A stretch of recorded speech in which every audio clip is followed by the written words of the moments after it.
আসসালামু আলাইকুম দর্শক, এই মুহূর্তে আমি রয়েছি ভোলার যেই পান বাজার মোড় রয়েছে, সেই তিন রাস্তার যে মোড় রয়েছে সেখানে আপনারা দেখতে পাচ্ছেন যে এখানে আইন শৃঙ্খলা রক্ষাকারী বাহিনী কঠোর নিরাপত্তায় মূলত এই এলাকাটাকে ডেকে ফেলেছে এবং তারা তল্লাশি চালাচ্ছে।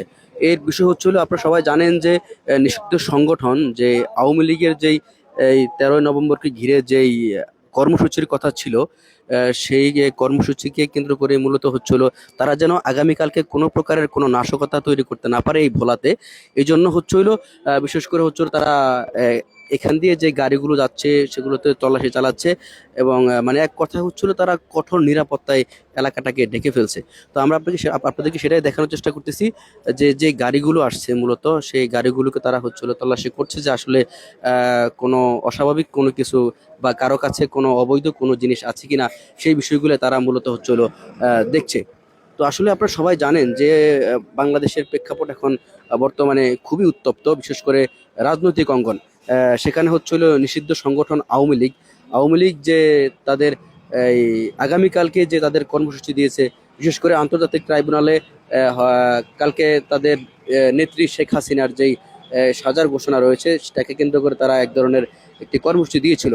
তো দেশের আইন শৃঙ্খলা রক্ষাকারী বাহিনী তারা সবাই মূলত হচ্ছিল অ্যাক্টিভ রয়েছে যে তারা যেন কোনো প্রকারের নাশকতা দেশে তৈরি করতে না পারে। তো সারা দেশের ন্যায় ভোলাতেও কিন্তু এই বাহিনীরা, বিশেষ করে এখানে নৌবাহিনী রয়েছে, কোস্টগার্ড রয়েছে, র্যাব রয়েছে, পুলিশ রয়েছে, সবাই মিলে কিন্তু হচ্ছিল এই অভিযান পরিচালনা করছে।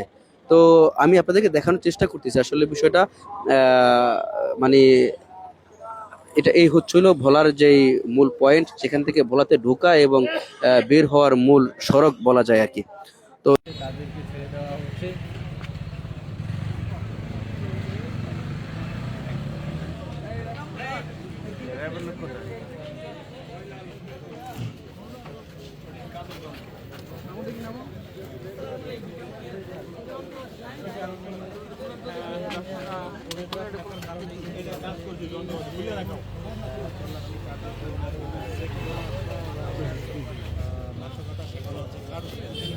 এই মোবাইলটা কার?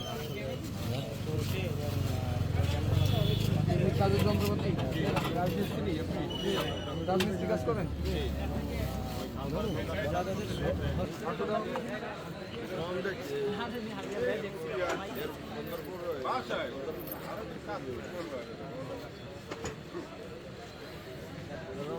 ওনাকে দেখেন, ওই যে